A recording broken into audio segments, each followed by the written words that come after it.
থাকলে কোনো অসুবিধা নেই, তাহলে ফুলকপি গ্রেড হয়ে গেল।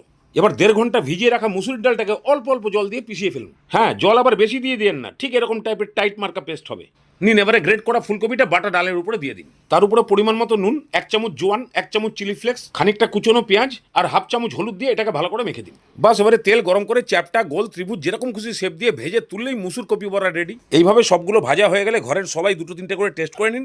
তারপর ওই কড়াইতেই আলুটাকে ভেজে নিন। একটা ভাজা ভাজা স্পট চলে আসলেই তুলুন।